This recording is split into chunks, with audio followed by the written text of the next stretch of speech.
Hello and welcome back to the channel, and today what I thought we'd do is take a look at a feature within Sibelius Ultimate that I just love. It was first introduced in 2025.2, the upgrade to Sibelius Ultimate back in February of 2025. And I simply don't think that Avid are shouting about this enough, because they've developed a way to counter what Dorico are doing with the automated condensed feature to produce beautiful condensed conductor scores. Now, if you love notation software as much as I do, you might fancy heading over to my website. The links are in the description below, because there's an absolute ton of stuff there now for MuseScore Studio, and I'm developing a huge range of content for Sibelius and Dorico too, that'll all be available completely for free on my website. So if you're interested, head over there now and check it out. But with that in mind, let's move into Dorico Pro so I can show you what I mean. Right, here we are in Dorico Pro. It's exactly the same score, just laid out slightly differently. Now you can see currently we have our flute ensemble and our brass ensemble laid out as separate staves. Now when I write in Dorico, very often I'll have it in galley view. I'll just change that way now. Might have some of the staves hidden. Let's just change that. And I'd write my music on individual staves, and when I finish the composition, I'll change the page view, and I'll now automatically condense this down onto a conductor score, and it's going to condense all these individual staves automatically like this. It's working its magic through the entire score. And there we go. It's condensed the entire score down now onto one conductor score, which has reduced the amount of staves on the page and is brought in automatically the correct instrumentation markings, so the conductor knows who's playing where and when. Okay, and it hasn't affected the parts at all. The parts are still all individually laid out. Okay, it's very, very clever and very cool. But Sibelius has a way of doing it, and they're simply not talking about it enough. So let's go back over into Sibelius now, and I'll show you what I mean.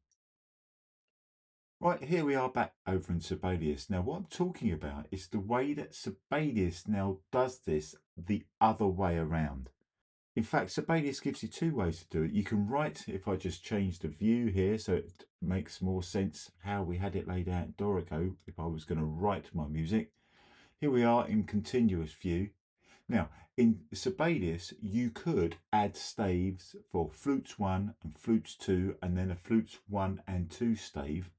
Reduce the staves from flutes 1 and flutes 2 onto your new flutes 1 and 2 stave. But from 2025.2, the version of Sibelius Ultimate that they brought out in February of 2025, Avid have fully automated how you can decondense parts from a flutes 1 and 2 stave, and it does it really quickly and it does it automatically. However, Avid have missed a trick, because we still cannot do it on more than one stave at a time. There's no global decondense option. Now, if they brought that in, that would be absolutely superb. With one button click, it would automatically split out different parts. Avid, please consider that in the next update, because it would be absolutely game changing for us Sibelius fans. But if you've never seen this option in Sibelius before, let's show you what I mean. I'm going to select this stave here, okay? And if it's not open already, perhaps you've got your ribbon on the home or note input, for example, you need to come across the parts, and I'm decondensing these two flute players onto two individual staves. Boom, it's done it, and it's ridiculously quick. The one thing I really like about Sibelius is how fast it does everything, and it really, really is quick. I'm going to change the view to page view now. If I just exit out of that, and what it's done, it's split out player 1 onto its own stave and player 2 onto its own stave automatically. Now you still have to tweak some stuff but it's much, much quicker than it used to be to now produce a fully conductor score, because you can write on one stave and then de-condense everything. However, there is a little caveat, and I think you can see that here. I've set some stuff to show if it's hidden in the score. Now, if I go to Flute 1 here, you can see all of our dynamic markings appear as you'd expect them to. If we come to the Flute 2 stave, you can see that they're hidden. If I hide them all now, they all go away. Okay, some of these markings here are missing. This one here is there, but we don't have any hairpins. Well, before you decondense, I'm just going to delete these two now. Actually, what I'll do, I'll delete them properly, and let's do it again. So I'm going to delete them staves there. Yep, let's do this properly. I'm going to highlight this whole bar. I'm going to come up to, if you don't know where the filter options are, if you come to home, across to filters, and if you filter dynamics, and I've set mine up for a keyboard shortcut, which I'm going to use now, and I'm going to filter all my dynamics on this stave. So they're all selected, and now I'm going to do in the keypad, I'm going to select voices 1 and 2, so they're in both voices. And now I'm going to decondense my parts. If I select the right stave, come on Paul, do it properly.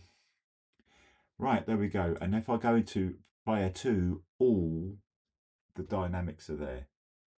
Now, you do have to do a little bit of tweaking, but nowhere near as much tweaking as you used to have to do. If you're thinking that Dorico is automatic and everything works perfectly, trust me, it doesn't. It's not perfect. It's almost perfect, but you have a lot of tweaking to do after you've automatically condensed stuff. Especially on larger scores, it can do some really weird things. But both software options now automate what is a hugely time-consuming part of the software. So both of the scores now have the dynamics laid out nicely. It's absolutely superb. Now we've decondensed the scores, these two parts are still dynamically linked to the master score, which is even more handy. But before we do that, I'm just going to change the names of these so we know what we're looking at. So I'm going to call this one Flute 1 and this one Flute 2.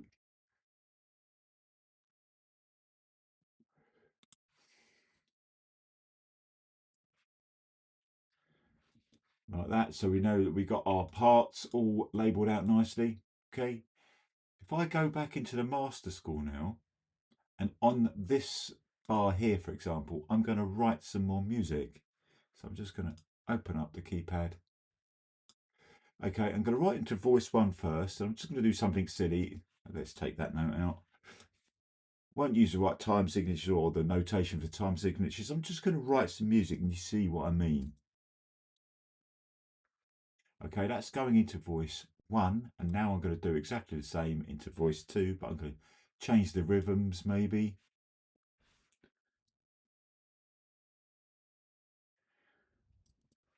Okay, and now I'm going to put some, I'm going to go somewhere like this.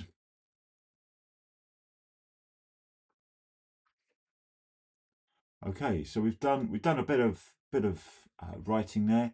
If I go to flute 1, it's brought it in, and I go to flute 2, it's brought that in.